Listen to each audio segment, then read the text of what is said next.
Savigny also played an important role in the comeback.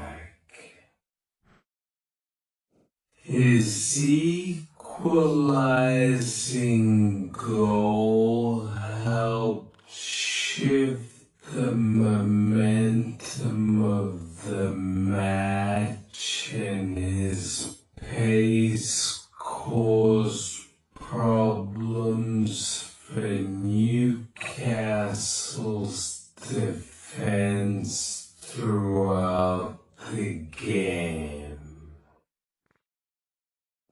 Another key contributor was Matheus Nunes.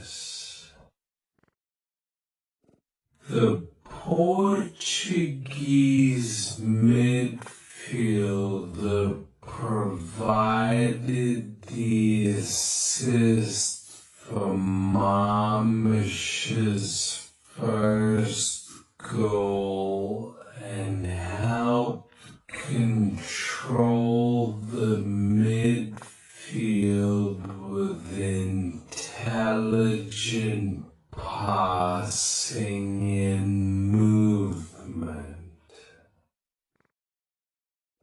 His performance helped Manchester City dominate possession during the second half.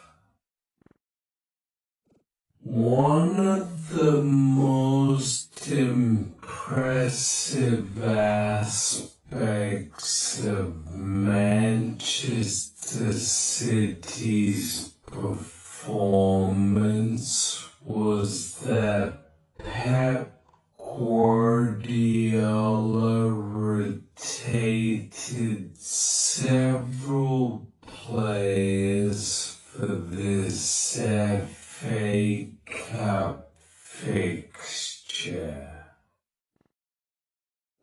Despite making multiple changes to the starting lineup, the team still managed to maintain their usual tactical structure and attacking fluidity.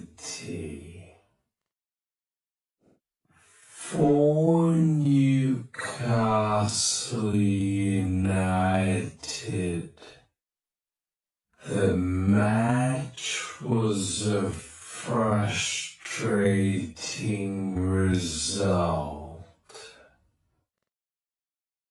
After scoring early and starting strongly, they struggled to maintain the same intensity throughout the game.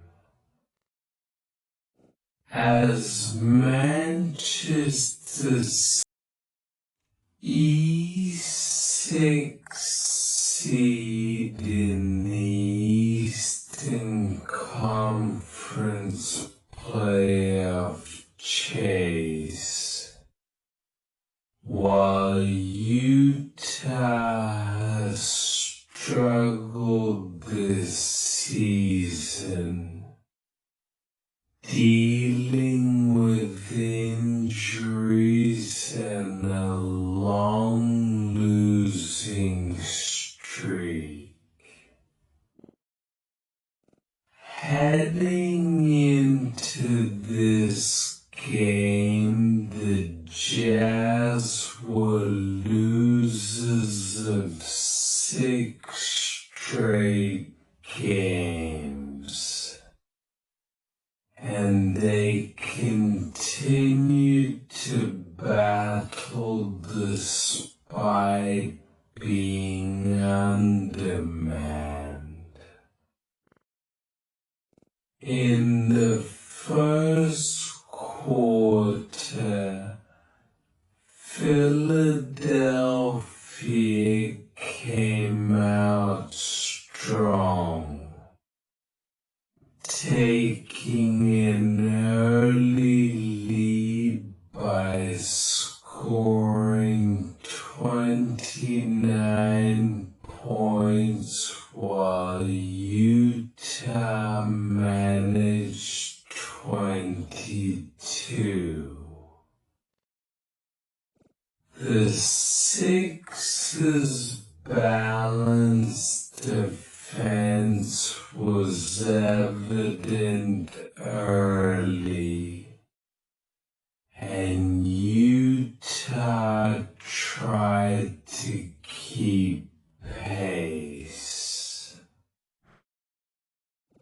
By halftime, the contest remained competitive.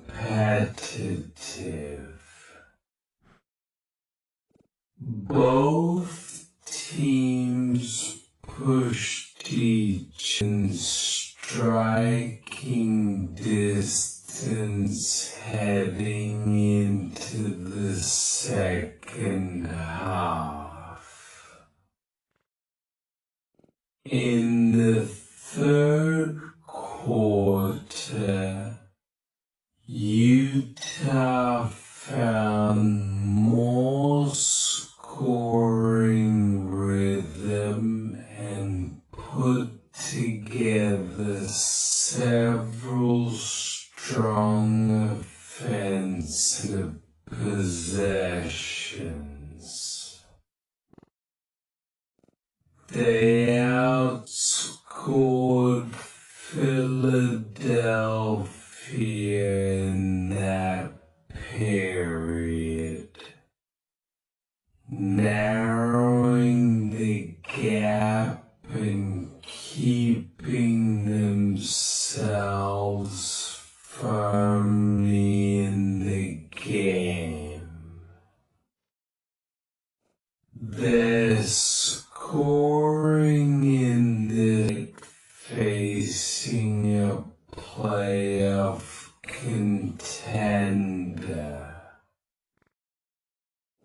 As we moved into the fourth quarter, the intensity ratcheted up. Utah even briefly took the lead in the closing minutes, showing they had enough firepower to threaten the Sixers down the stretch. However, Quentin Grimes stepped up when it mattered most, hitting two clutch free throws with just 16.4 seconds remaining to put Philadelphia ahead for good. Grimes finished the night with a crucial performance. An Tyrese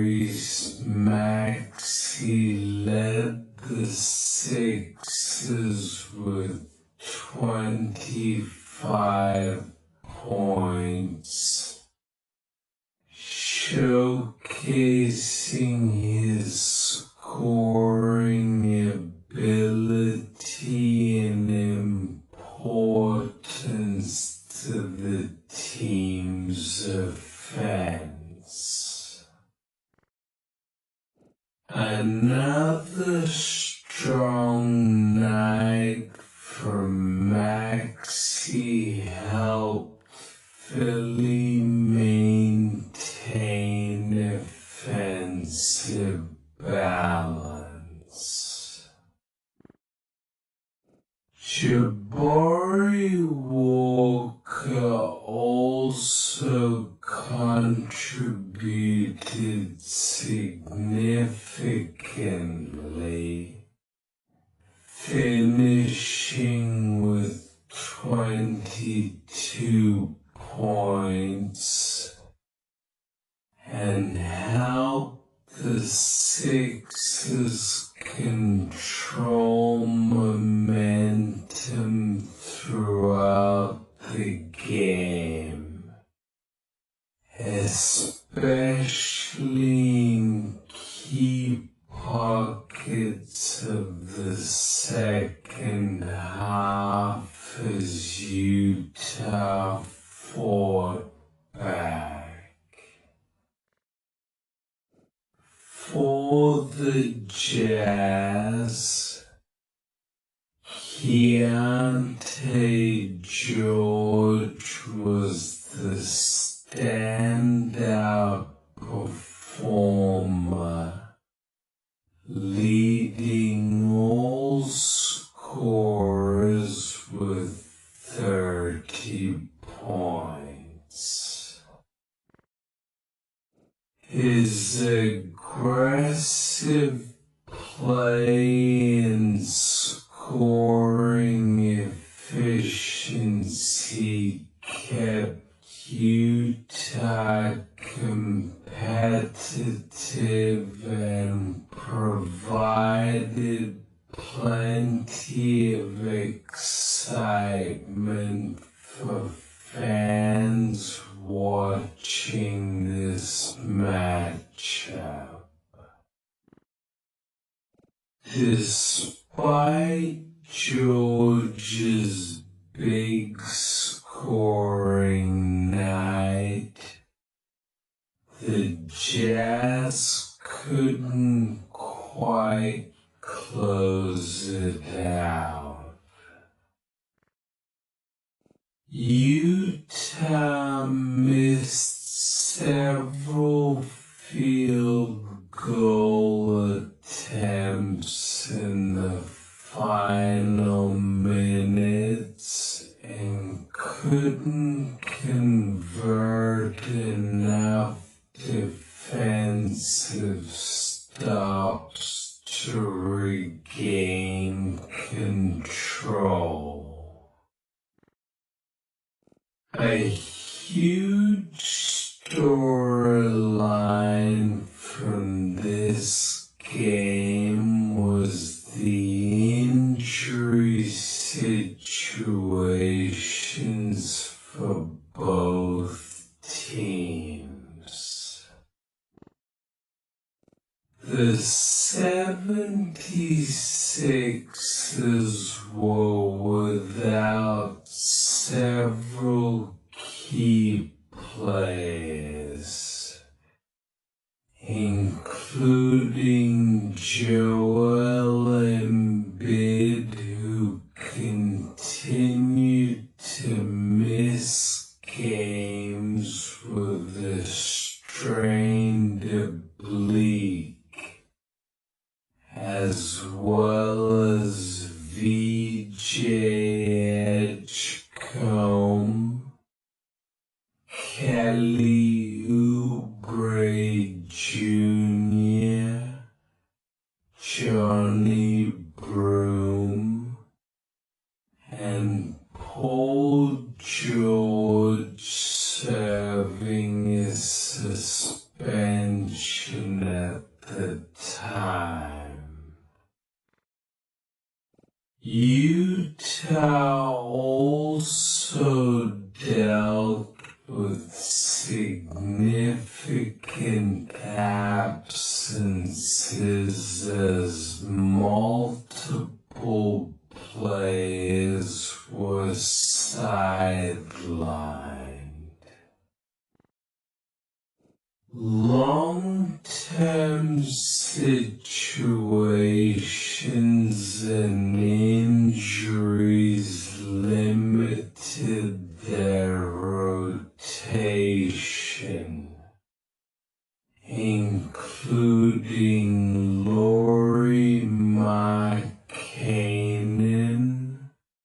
Walker Kessler, Jaren Jackson Jr., Jusuf Nurkic, and Vince Williams Jr., which forced the Jazz to rely on younger talent and unexpected contributors.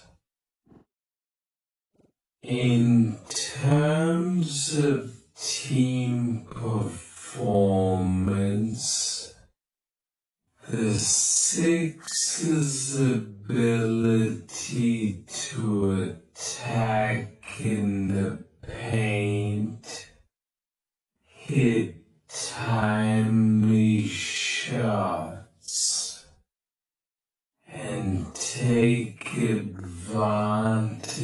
of free throw opportunities proved decisive. Their late game execution was the difference, as clutch plays down the stretch swung the result in their favor. Utah's Energy Paralympics have officially begun in Milano Cortina, Italy, bringing together some of the most talented para-athletes in the world.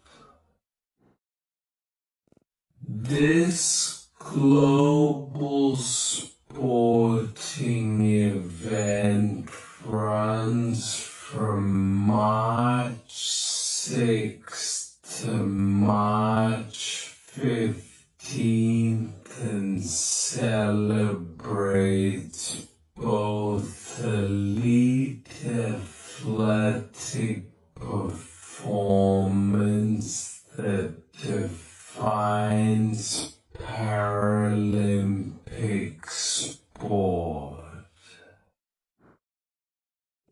More than 600 athletes from over 50 countries are competing in the games.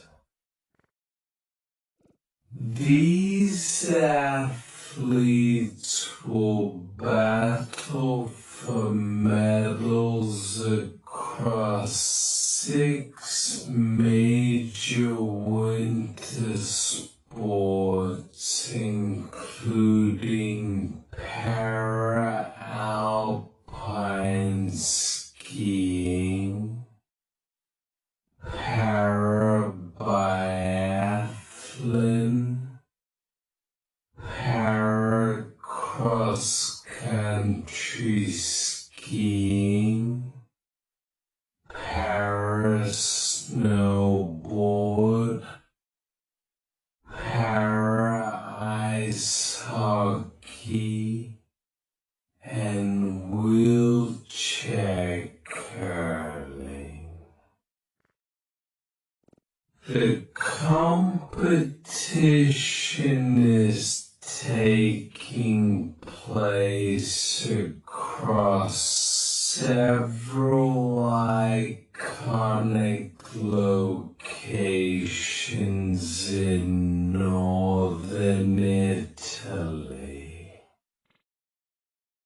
Events are spread between Milan, Cortina d'Ampezzo, Predazzo, and other mountain venues in the Italian Alps. The opening ceremony is held at the historic Arena di Verona, a venue known for its incredible architecture and cultural significance. One of the most interesting aspects of the Paralympics is the classification system used in the competitions.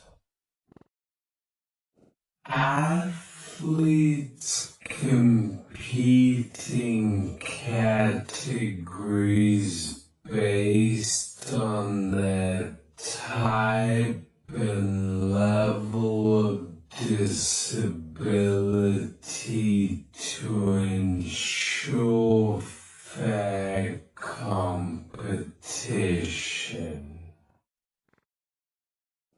Because of this system, each sport can have multiple medal events, allowing athletes from different classifications to compete at the highest level.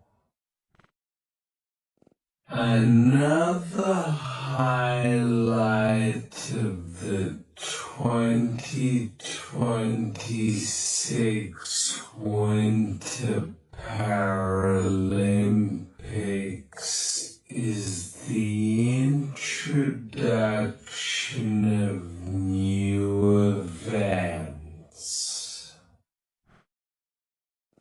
For example, wheelchair curling now includes mixed doubles competition, adding a new dynamic format and additional medal opportunities for teams.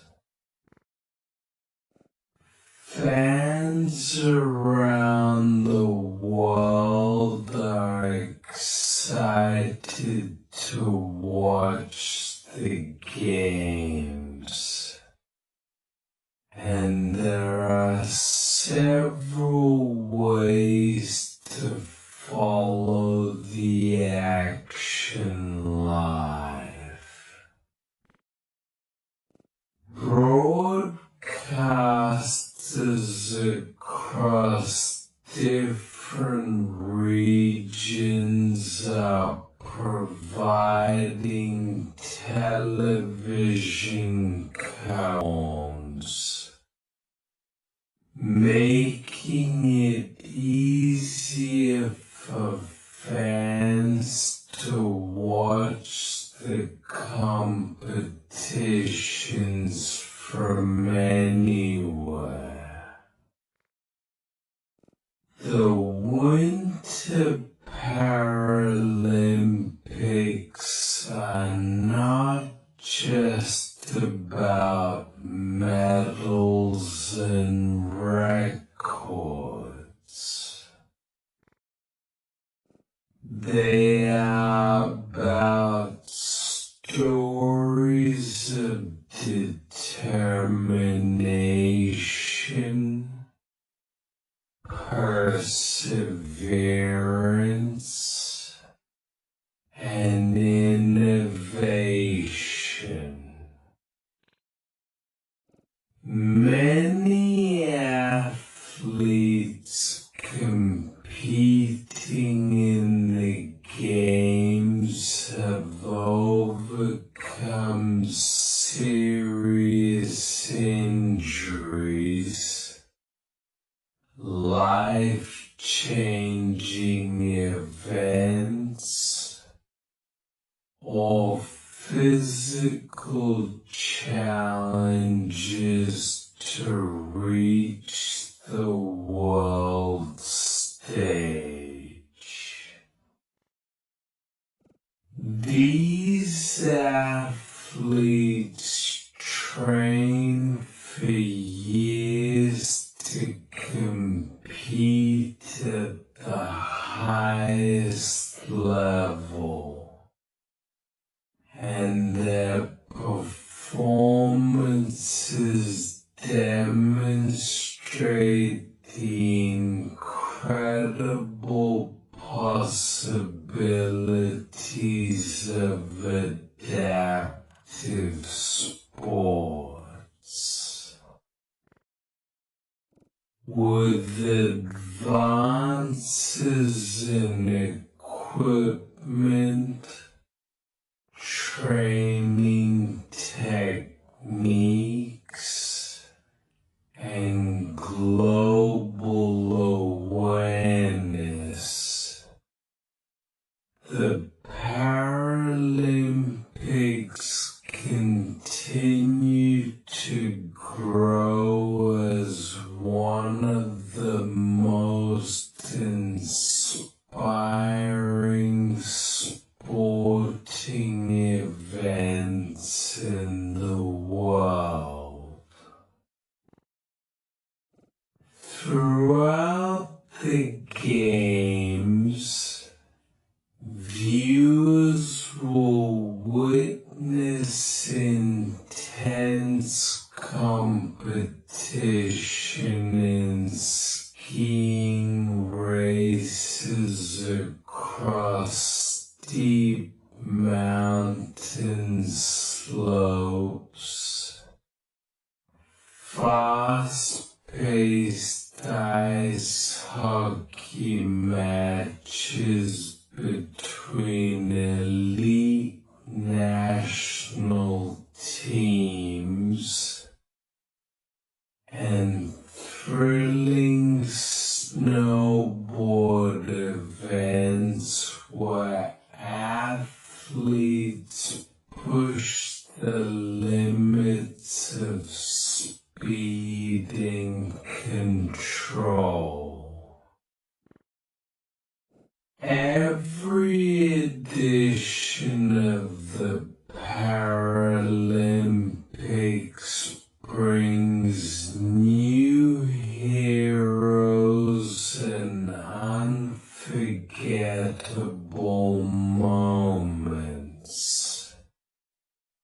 And the Milano Cortina 2026 Games promise to deliver exciting performances performances and inspiring stories from athletes representing countries across the globe.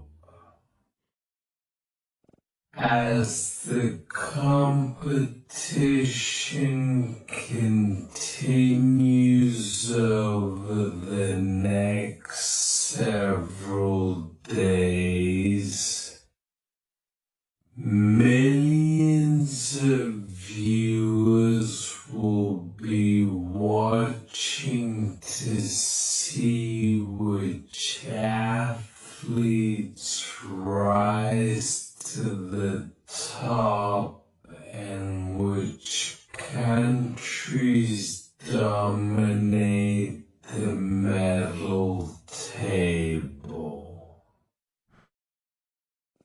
The 2026 Winter Paralympics are not only a celebration of sport, but also a powerful reminder of determination, inclusion, and the limitless potential of athletes who refuse to let obstacles define their limits.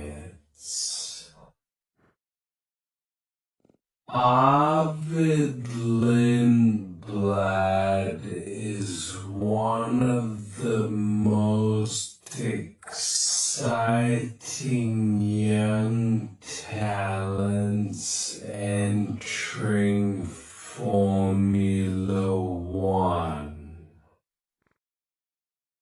Born on August 8, 2007, in Virginia Water, Surrey, England, Lindblad is a British racing driver who competes in Formula One with the Racing Bulls team.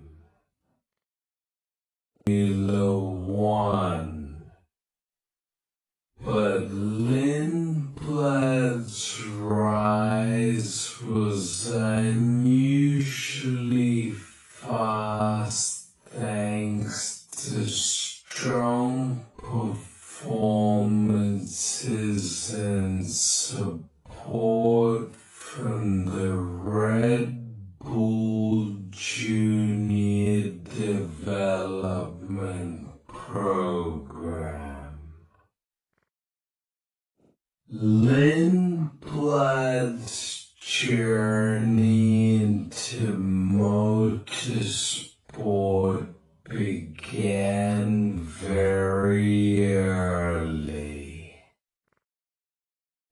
He started kart racing when he was just 7 years old.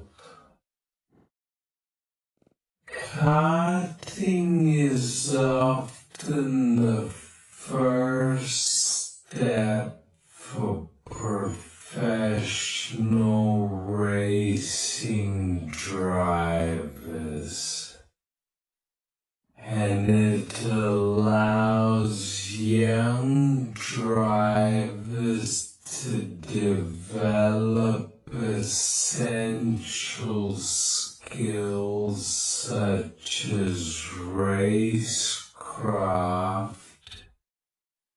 precision driving, and competitive instincts. Lindblad quickly showed impressive talent in karting competitions across Europe, winning multiple national and international titles. His success in karting caught the attention of the Red Bull Junior team, which is famous for developing future Formula One drivers. Red Bull has previously supported stars like Sebastian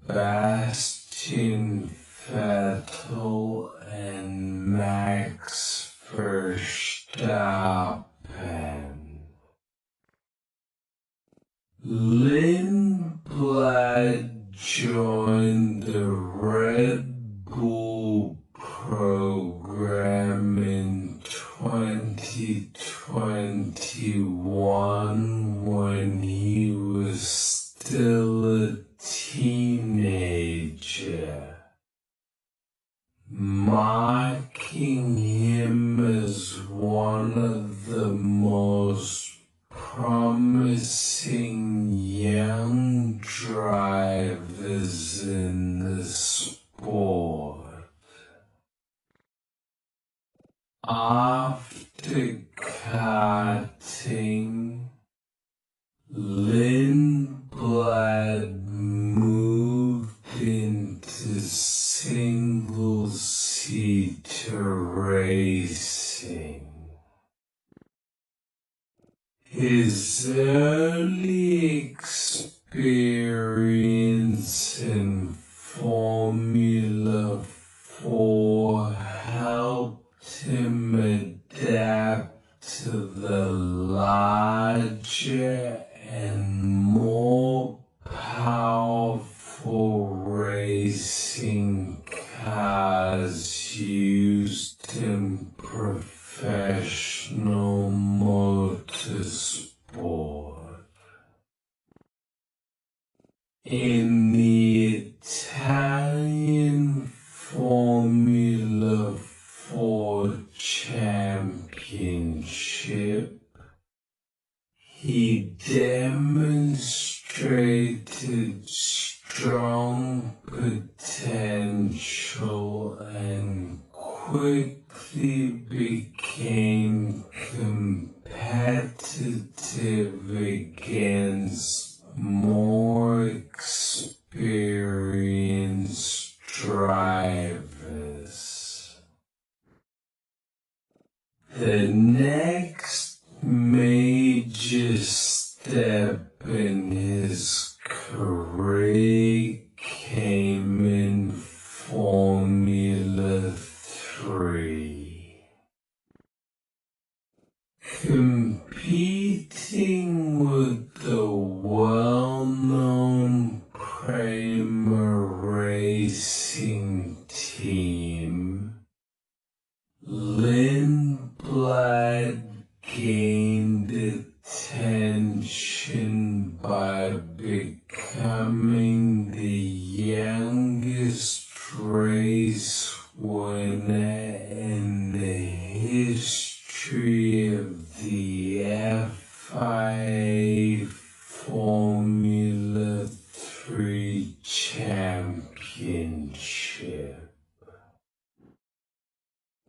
Winning race such a young age confirmed that he had the talent needed to progress further in the motorsport ladder. His momentum continued when he advanced to Formula 2, the final step before Formula 1.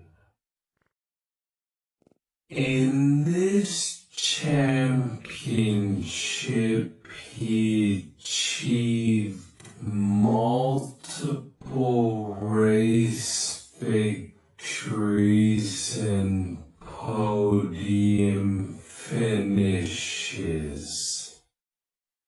including a major feature race win in Barcelona.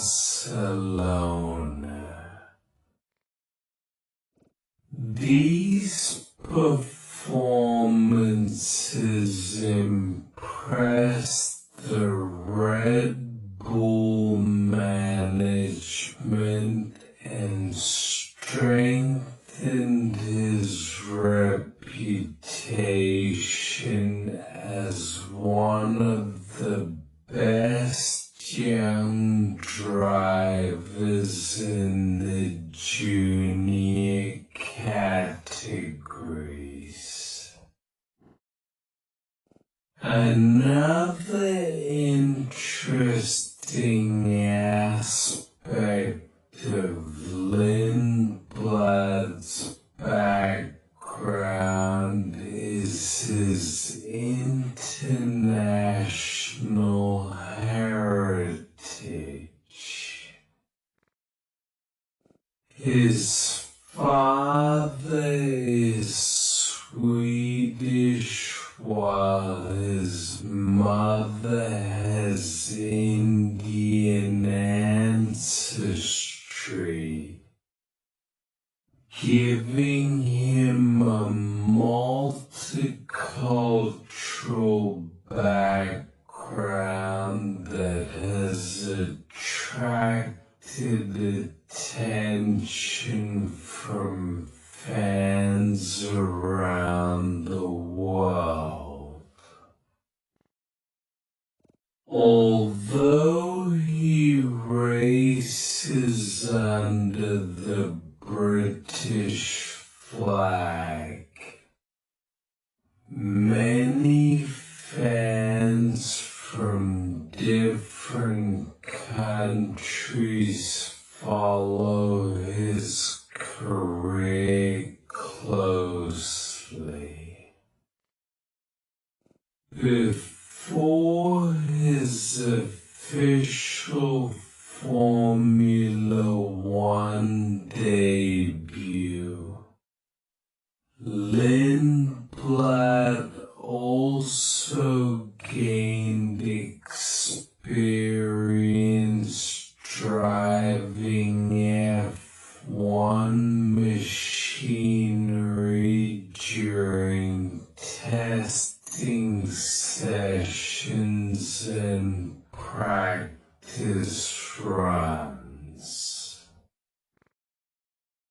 He participated in several testing of previous car programs with Red Bull teams and even appeared in free practice sessions during race weekends.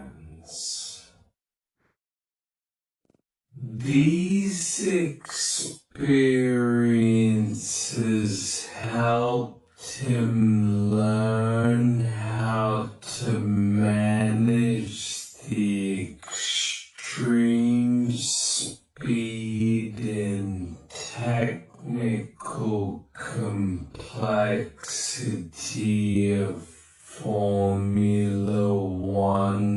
cars.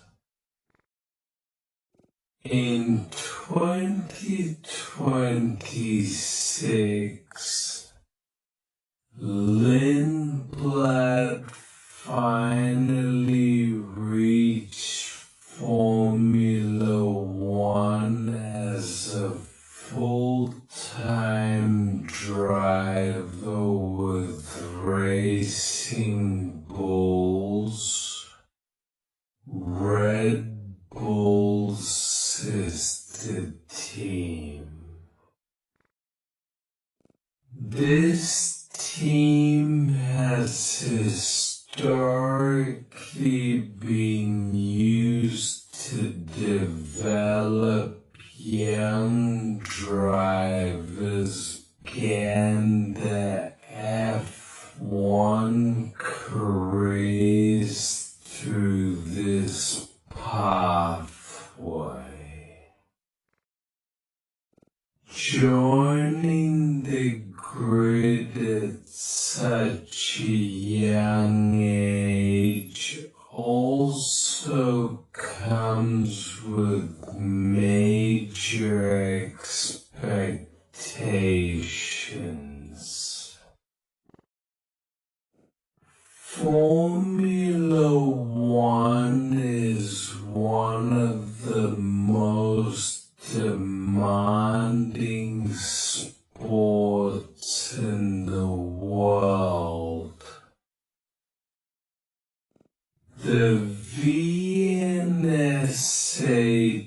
holster is a concealed carry holster designed for people who want a flexible and comfortable way to carry a handgun without relying on a traditional belt-mounted holster. Unlike rigid holsters made from leather or kydex, the VNSH uses a belly band design that wraps around the waist or torso and holds the firearm close to the body. This design is meant to solve one of the biggest problems with traditional concealed carry setups. Many holsters require a sturdy belt in order to work properly. If someone is wearing gym shorts, sweatpants, athletic clothing, SH holster aims to provide an alternative that works with almost any clothing style. The holster itself is built from quarter-based fabric combined with a stretchable waist The pocket that holds the handgun is sewn into the belly band and reinforced with thicker material on the outside, while the side touching the body is softer for comfort. Because of its flexible design, the holster can be worn in several different positions around the body. Users can carry the firearm in appendix position at the front of the waist, on the side near the hip, or even toward the lower back. This flexibility allows users to adjust the holster depending on comfort, concealment, or the type of clothing they are wearing. Another key feature of the VNSH holster is its universal compatibility. The manufacturer claims the holster can fit around 99% of modern semi-automatic pistols. Instead of being molded for one specific firearm model, the holster uses a flexible pocket combined with an adjustable retention strap that helps keep the gun secured inside the holster.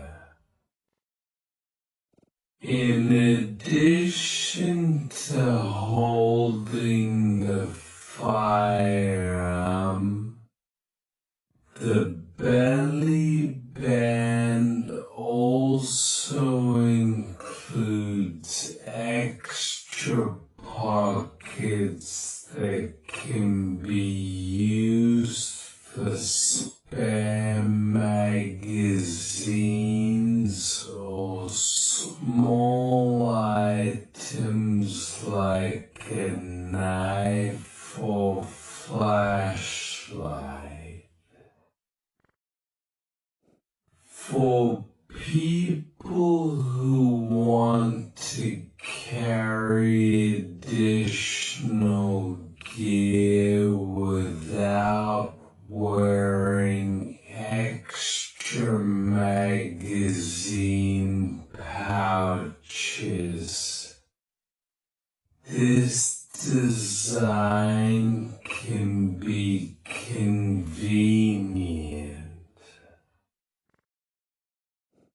Comfort is one of the main selling points of the V&SH holster, because it does not use a hard plastic shell or metal clips. Many users find it more comfortable for long periods of wear. The soft waistband sits against the body like a fabric belt, which can reduce pressure points that sometimes occur with rigid holsters. This design also makes the holster popular for activities such as jogging, cycling, or wearing lightweight summer clothing. Since the band wraps around the torso instead of attaching to pants, it can remain stable even when worn with athletic shorts or other casual outfits. However, the design also comes with several potential drawbacks. One concern often mentioned in reviews is concealment. While the holster can work well under loose clothing like hoodies or jackets, it may print or become visible under tighter shirts.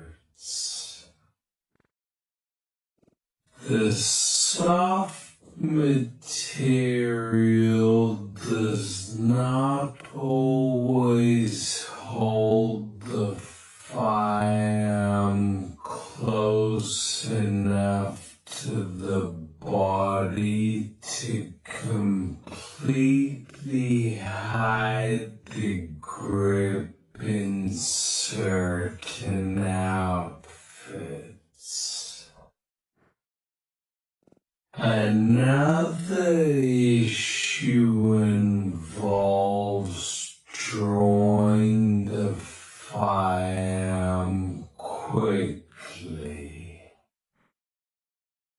because the holster uses a retention strap to hold the gun in place the user may need to release the strap before drawing the gun. This extra step can slow down draw speed compared to rigid Kydex holsters that allow faster draw motion. Reholstering the firearm can also be more complicated.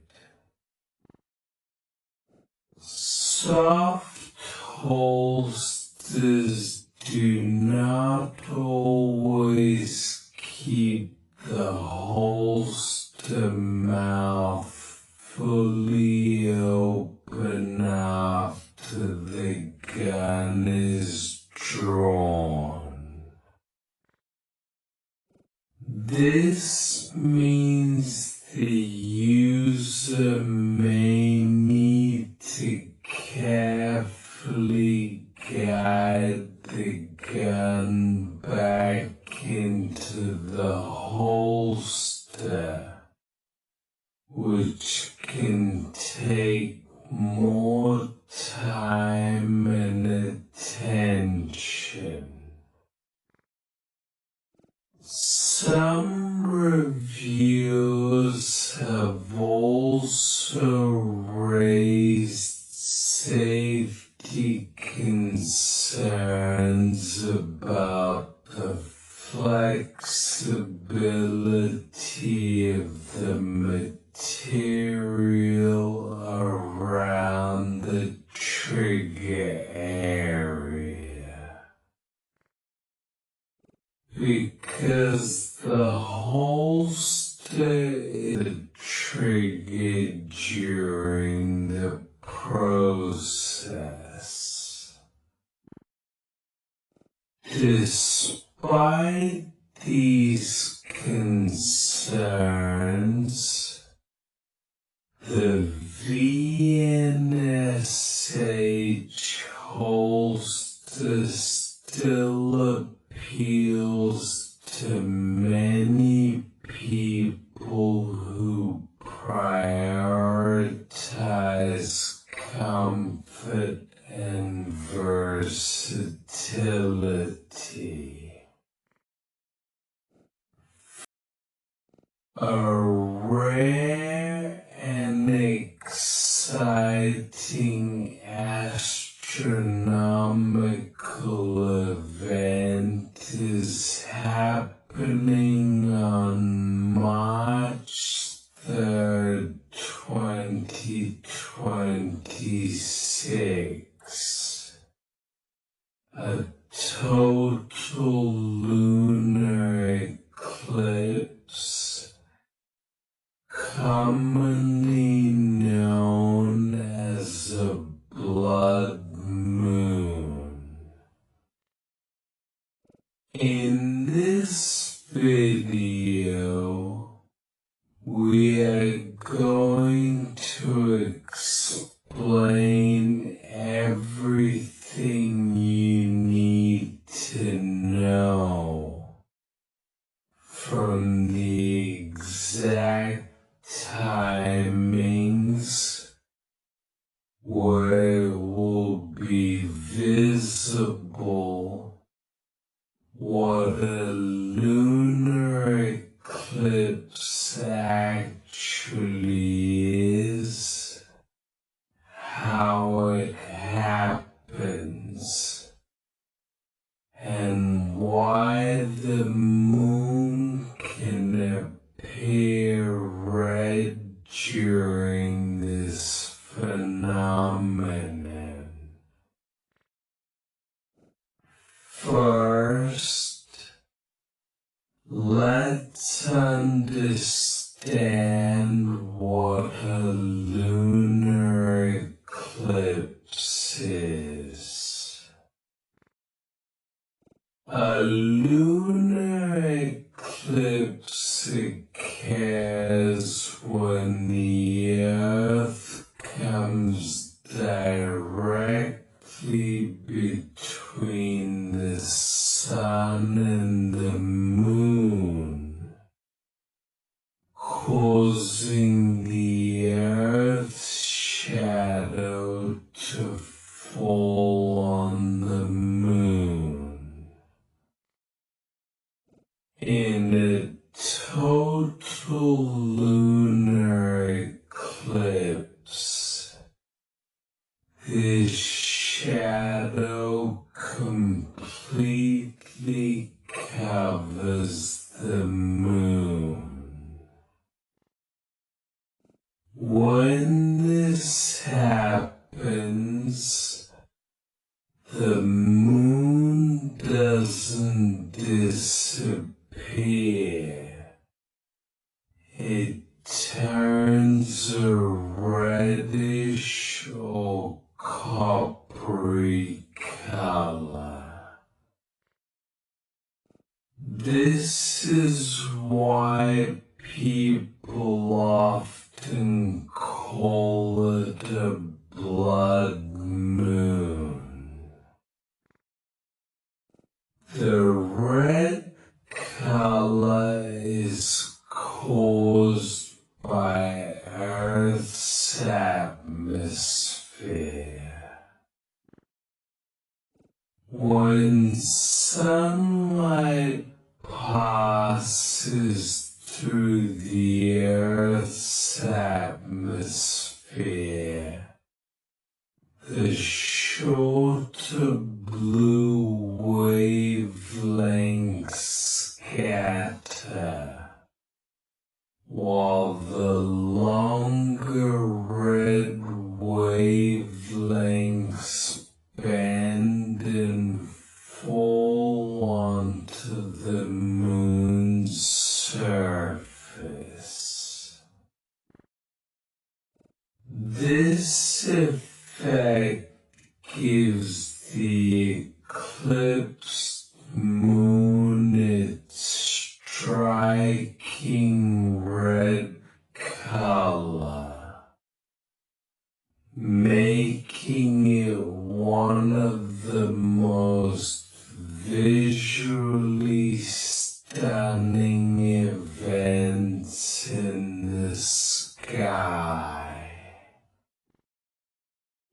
Now let's talk about March 3rd, 2026 eclipse timings and when you can see it from India and around the world. According to astronomers, the penumbral phase, that's when Earth's outer shadow starts, when the entire Moon is covered and turns into a blood moon. Here are the important timing details for March 3rd, 2026. Penumbral eclipse begins. The earliest shadow starts touching the Moon. Partial eclipse begins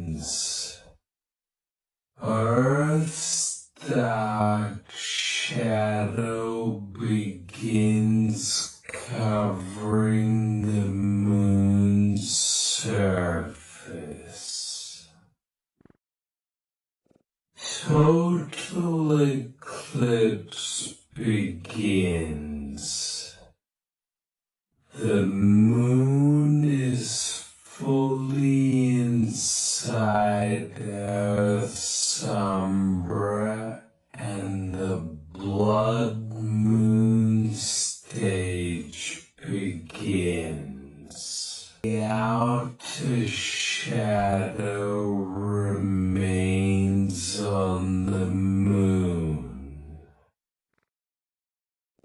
Penumbral eclipse ends.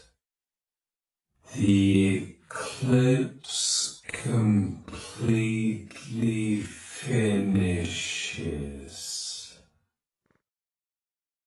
These phases happen over several hours, so this is not a quick moment. It's a gradual and beautiful progression. In India, the total lunar eclipse will be visible after sunset in most parts of the country, making it ideal for sky watchers. The exact local timings will depend on your city, but generally it will start in the evening and continue into the night. This makes it one of the most accessible astronomical events for people across India and Asia. Visibility varies across the world. People in Europe, Africa, Asia, and Australia will be able to see this eclipse. However, parts of North and South America may not see the total phase because it will happen before moonrise in those regions. The best visibility will be where the moon is above the horizon during totality.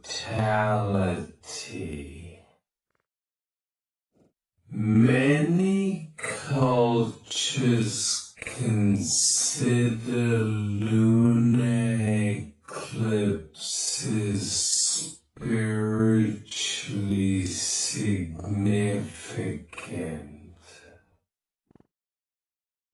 In India, for example,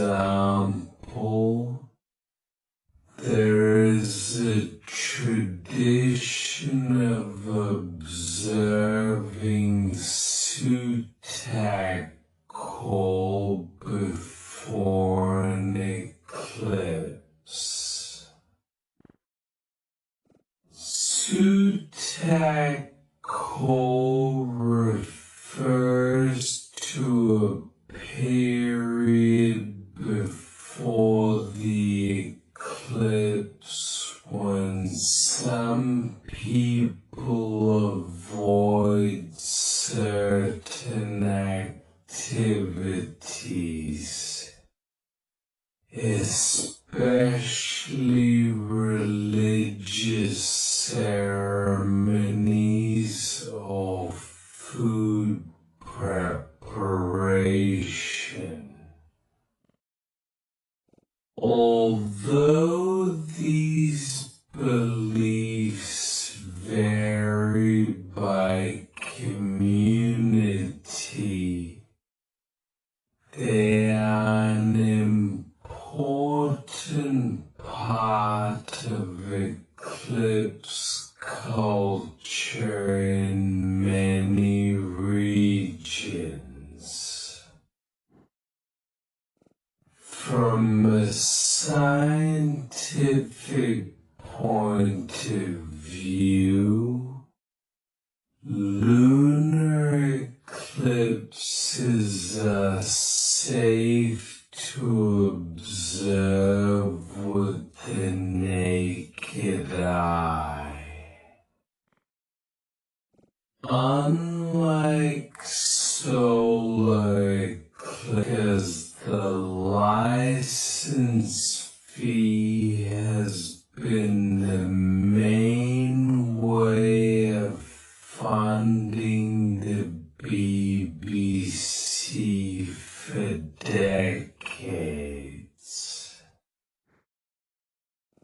The license fee is a mandatory payment that households in the UK must make if they want to watch or record live television broadcasts or use the BBC streaming service, BBC iPlayer. The system was originally created to fund public broadcasting without relying on advertising or commercial subscriptions. However, changes in technology and viewing habits are now forcing the government and media experts to reconsider whether this model still works in the modern digital era. One of the biggest developments recently is the increase in the annual cost of the TV license. Starting from April 2026, the cost of a standard color TV license will rise to £180 per year. This increase is linked to inflation under a funding agreement between the UK government and the BBC. The rise means households will pay around £5.50 more per year compared to the previous price. Although the increase may appear small, it comes at a time when many families in the UK are already facing higher living costs. Supporters of the license fee argue that it provides stable funding for public service broadcasting.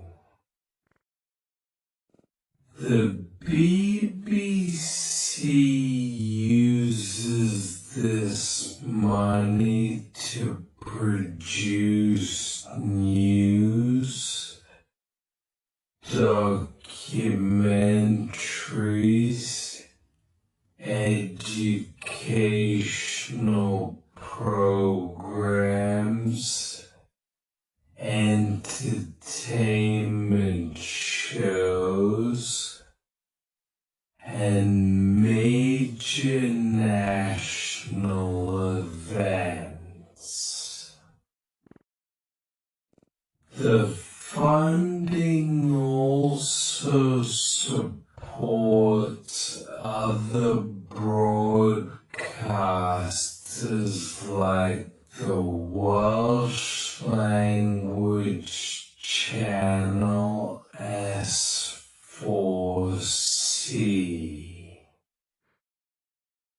Critics, however, believe the system is outdated.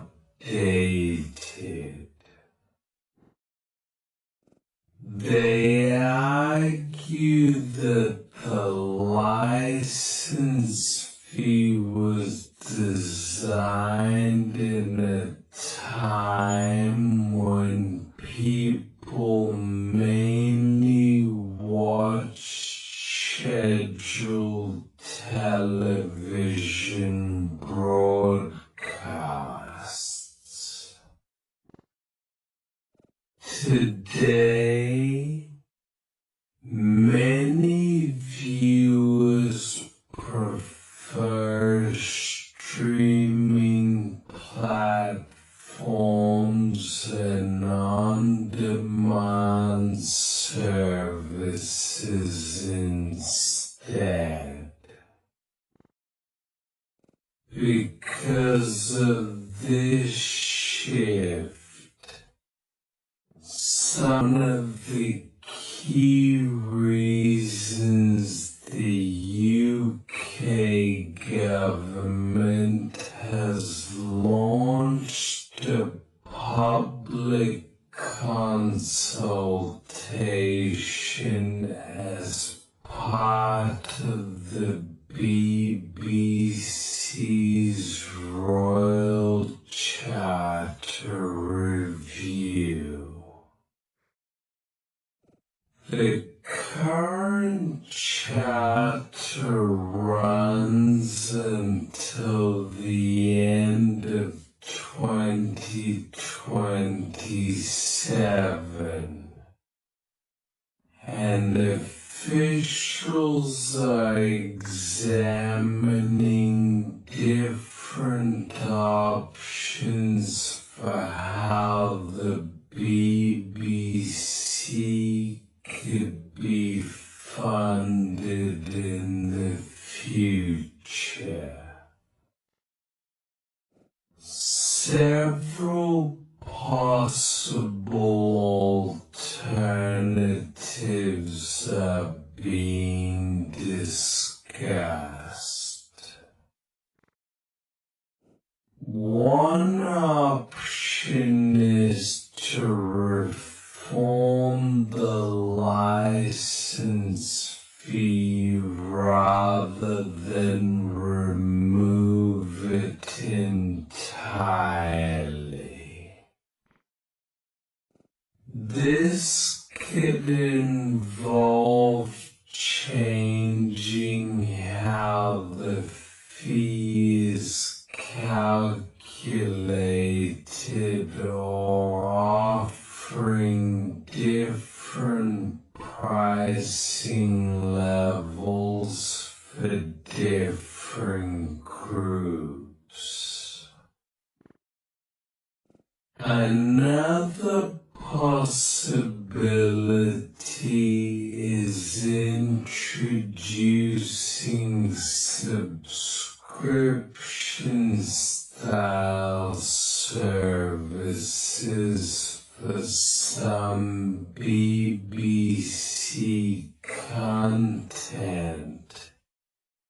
similar to streaming platforms. This would allow viewers to pay only for the content they choose to watch. Some policymakers have also suggested allowing advertising on certain BBC platforms. However, this idea is controversial because the BBC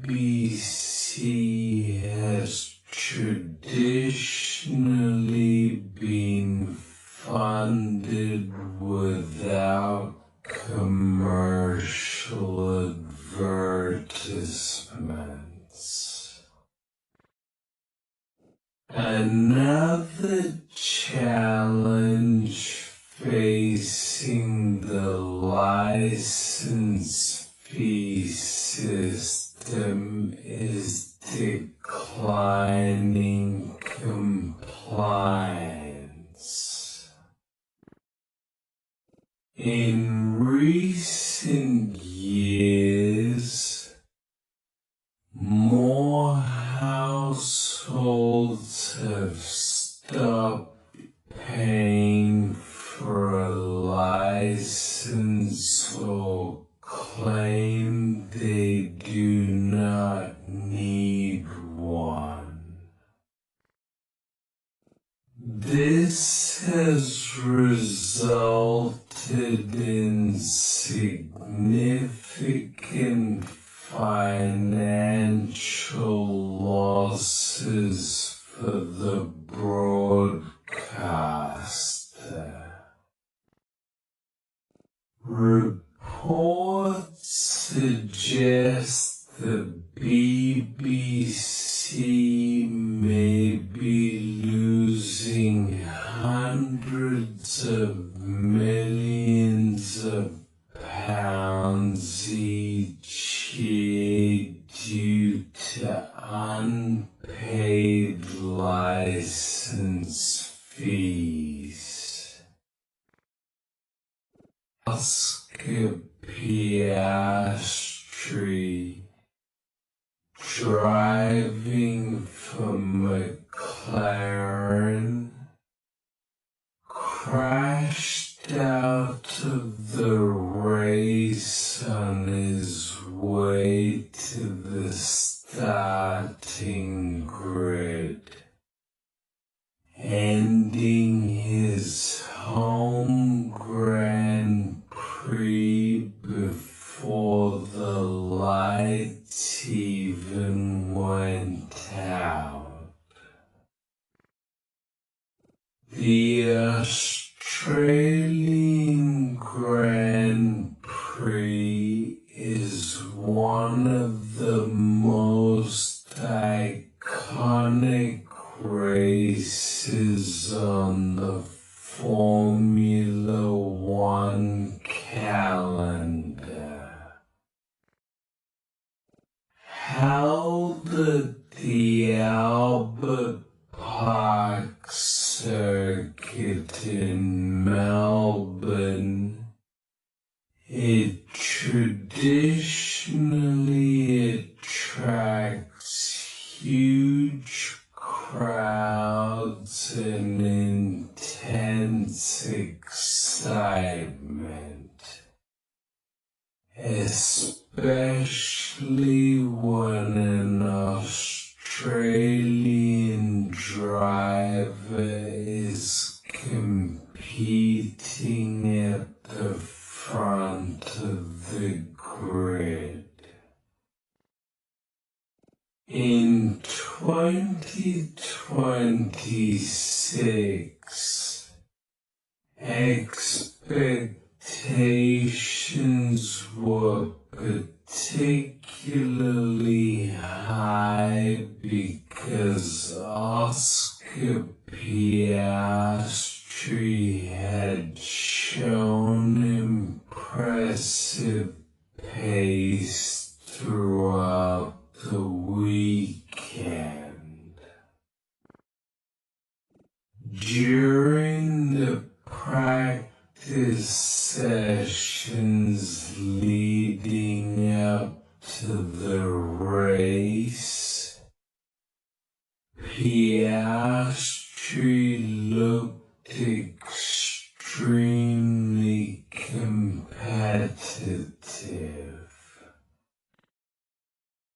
In fact, he even topped one of the practice sessions, raising hopes that he could deliver a strong result in front of his home crowd.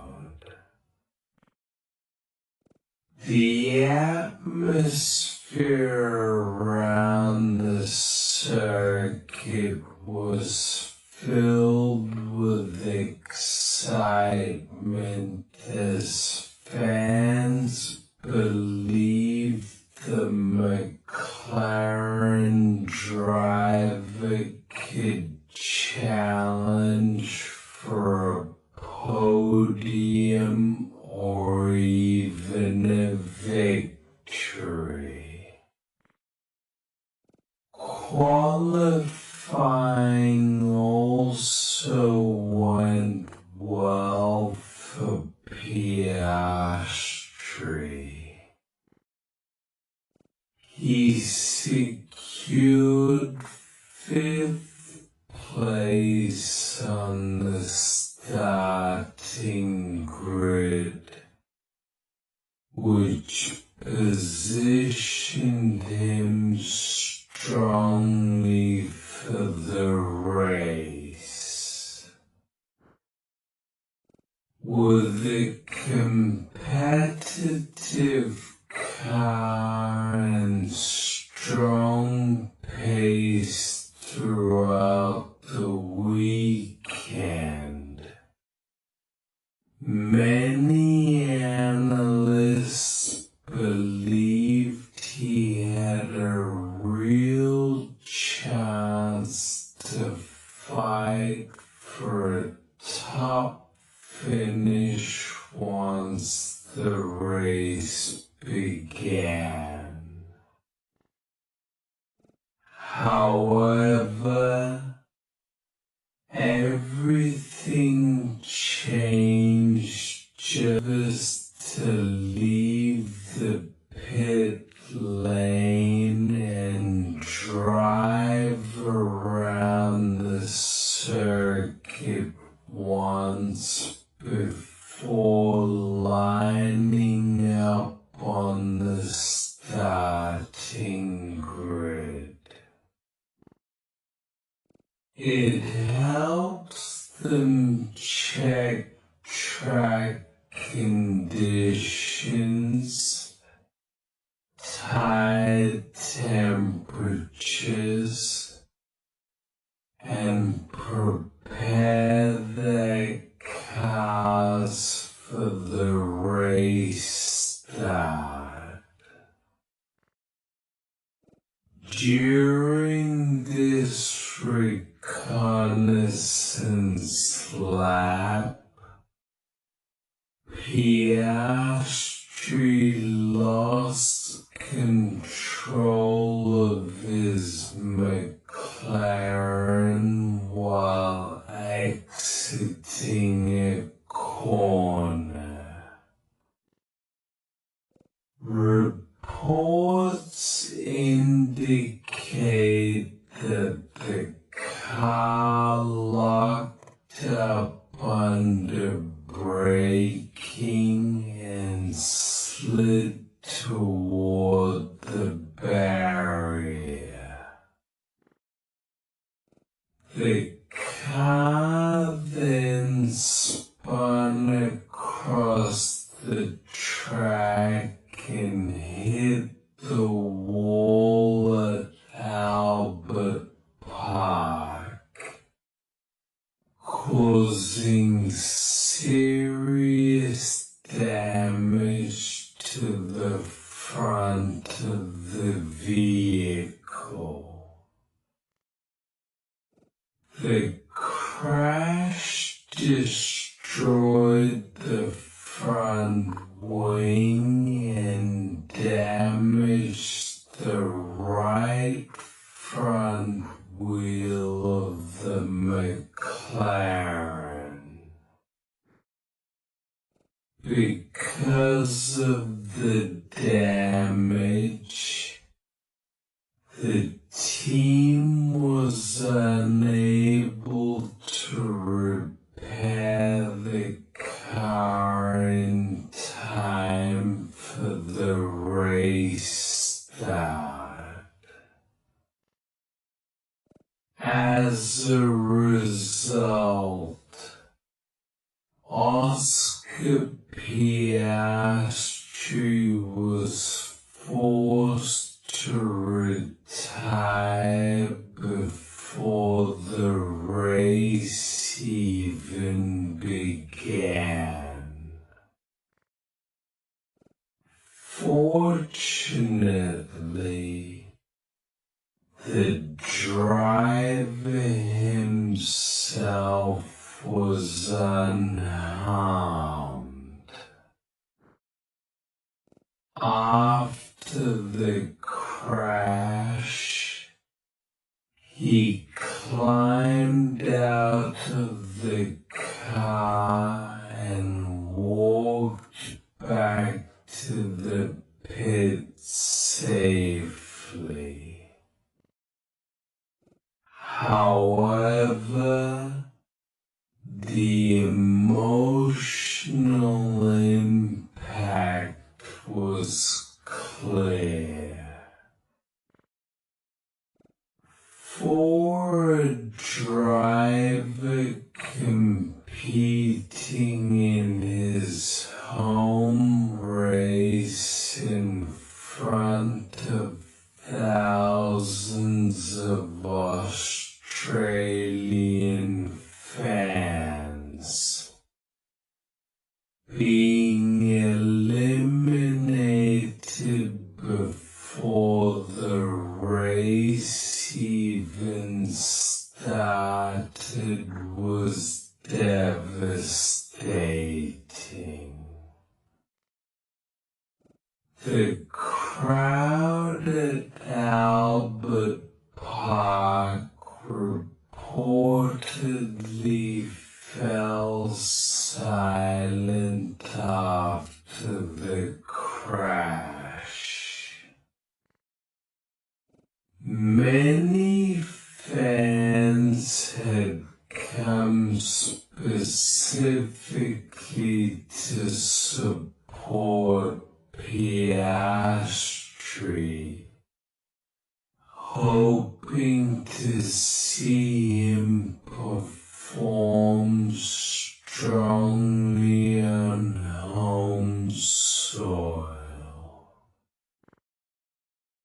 Instead, the race weekend ended in disappointment for both the driver and the local audience. McLaren team principal Zak Brown later explained that the team did not immediately know what caused the accident.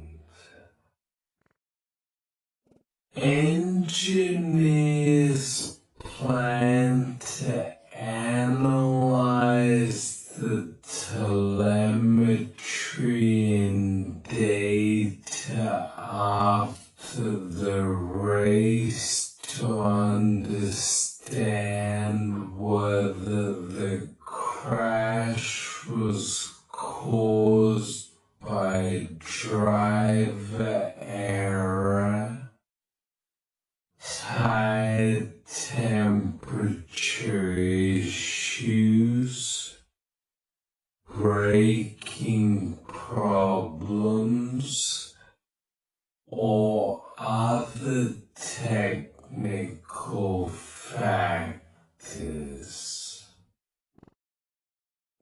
The incident was especially surprising because Piastri had shown excellent pace earlier in the weekend. In practice sessions, he looked confident and comfortable with the car, which made the sudden crash even more shocking for fans and commentators. The crash also had an impact on McLaren's race strategy. With Piastri out of the race, the team had to focus entirely on defending champion Lando Norris, who became the team's only remaining driver in the race. In Formula One, moments like this highlight how unpredictable motorsport can be.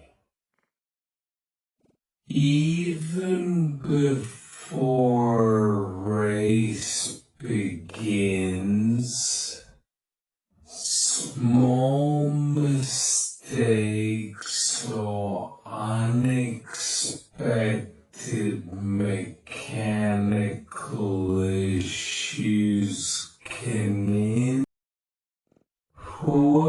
The game took place as part of the 2025 to 26 Mexican Liga MX season, with both teams looking to build momentum and climb up the standings. Puebla came into the match with a moderate season record, while Tigers UNL was slightly ahead in the table and expected to assert themselves in this away fixture. Right from the opening whistle, Puebla showed intent and aggression. They controlled important phases of the game, forcing Tigers into defensive situations while looking to exploit gaps on the counterattack. The home crowd into celebration as the whistle blew for halftime. After the interval, Puebla wasted no time in building on their advantage. In the second half, Edgar Guerra extended the lead with a sharp finish that gave Tigers a mountain to climb. Puebla's energy and determination were clear as they continued to press and look for openings. Tigers tried to respond, and while they had the greatest share of possession through much of the match, they couldn't convert control into goals. Their attempts were kept to limited chances, and they struggled to find a consistent attacking rhythm against the disciplined Puebla defense. Midway through the second half, Tigers earned a penalty opportunity, which brought them back into the match with a goal from Juan Bruneta. This strike gave Tigers a lifeline and shifted the momentum briefly in their favor.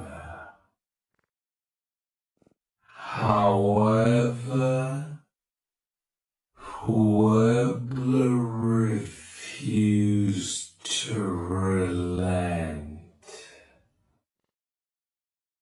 In the closing stages of the game, Carlos Baltazar capitalized on a defensive lapse to put the result beyond doubt and make it 3-1 in favor of the hosts. This goal proved decisive and sealed an impressive performance for Puebla in front of their fans. Looking at the overall match statistics, Tigers finished the game with a clear advantage in possession, controlling the ball around 60% of the time, but they couldn't turn that control into enough threatening opportunities or shots on target.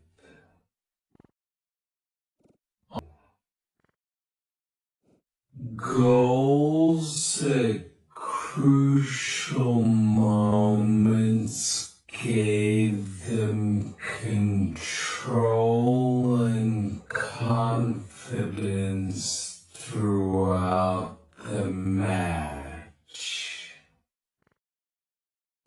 This win may serve as a catalyst for a stronger run in their remaining fixtures this season, boosting morale and belief among both players and supporters.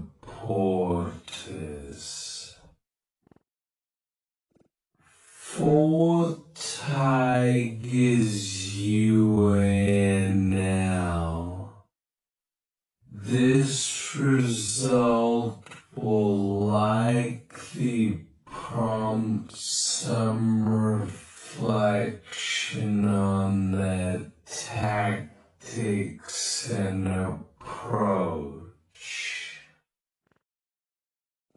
Despite having the higher possession and more opportunities to control play, they were unable to translate that into a winning performance. This match highlighted the importance of converting control into concrete attacking outcomes. And Tigers will be looking to improve on this in their next outing.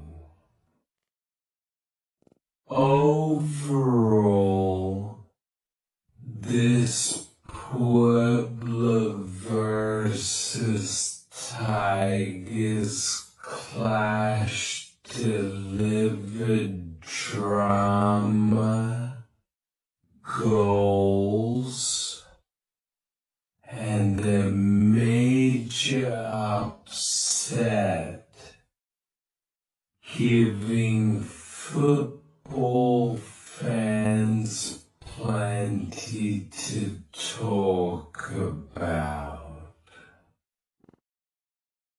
Puebla's victory stands as one of the most eye-catching results of the week in the Liga MX, and it will surely boost their confidence as the season progresses. This breakdown highlights how smart tactical play, clinical finishing, the global pop star Britney Spears is once again in the news after reports that she was arrested on suspicion of patrol around 9:30 p.m. and later taken into custody. She was booked in the early hours of the morning and released shortly afterward. Authorities stated that the arrest was connected to suspicion of driving under the influence, commonly referred to as DUI. Her vehicle was reportedly towed following the stop, and officials confirmed that Spears is expected to appear in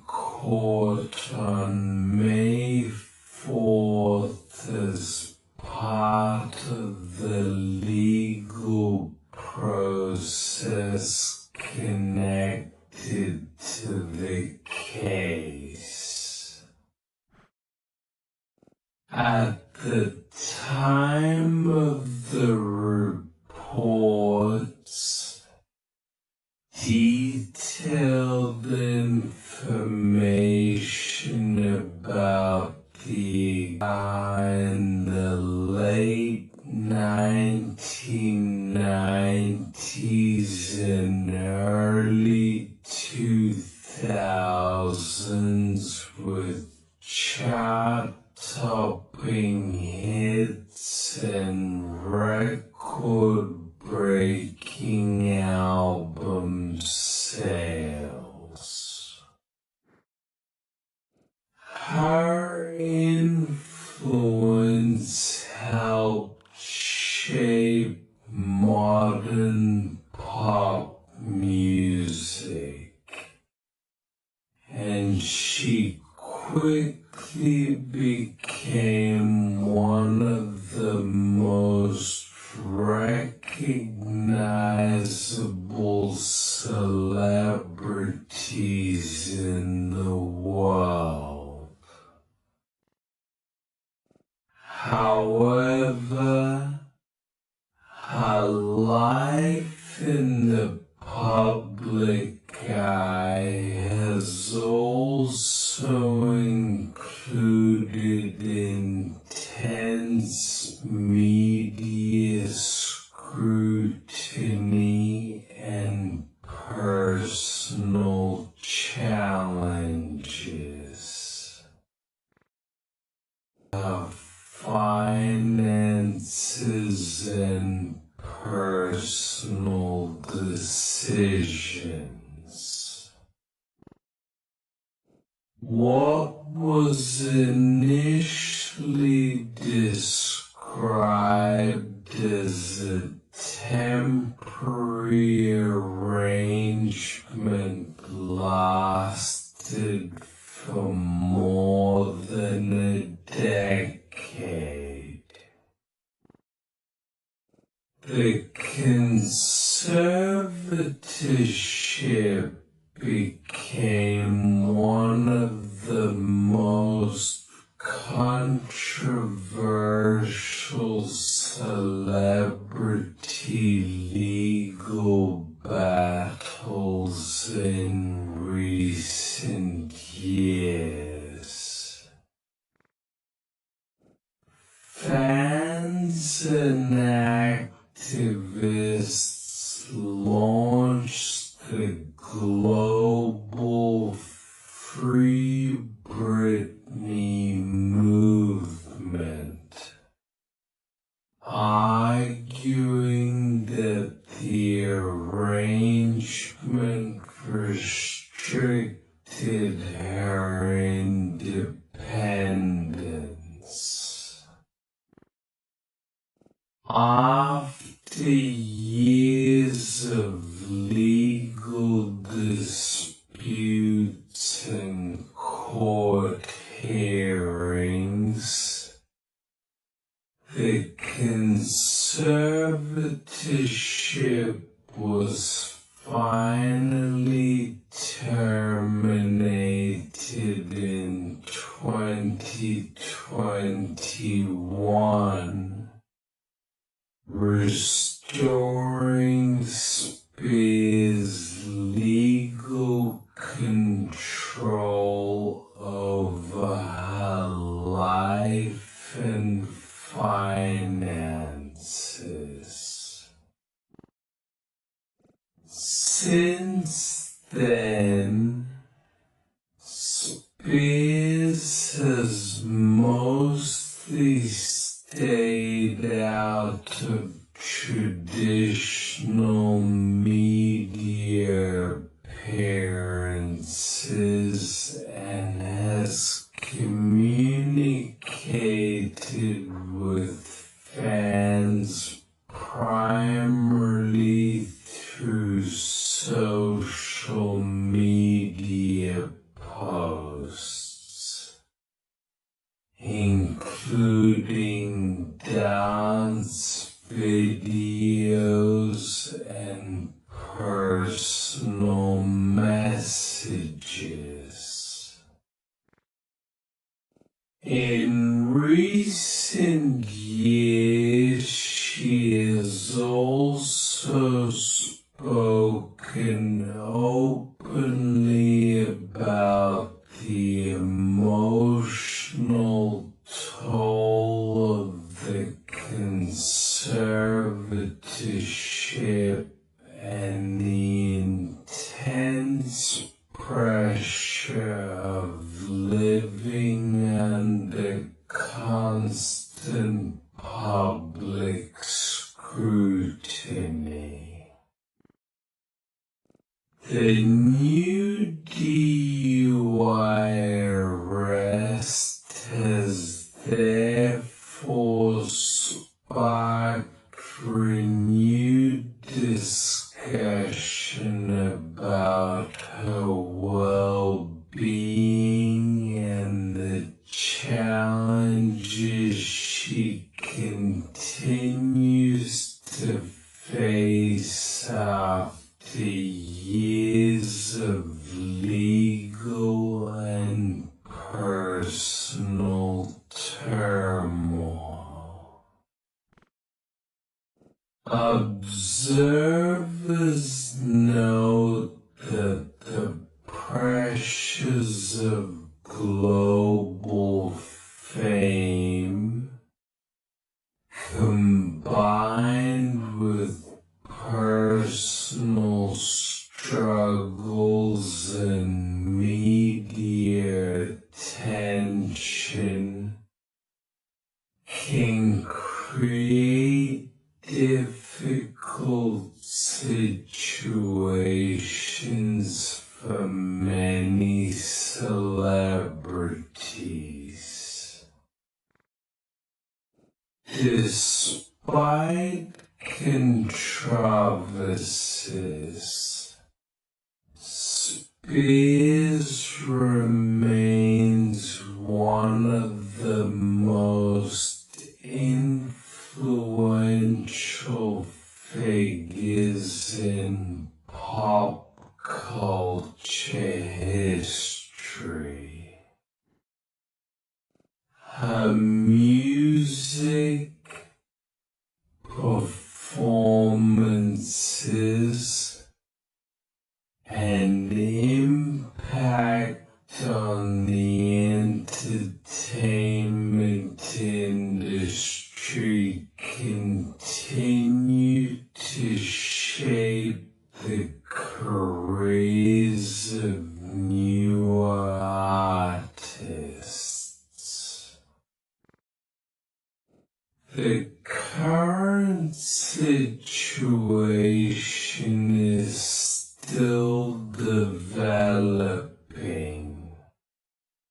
and more details about the arrest may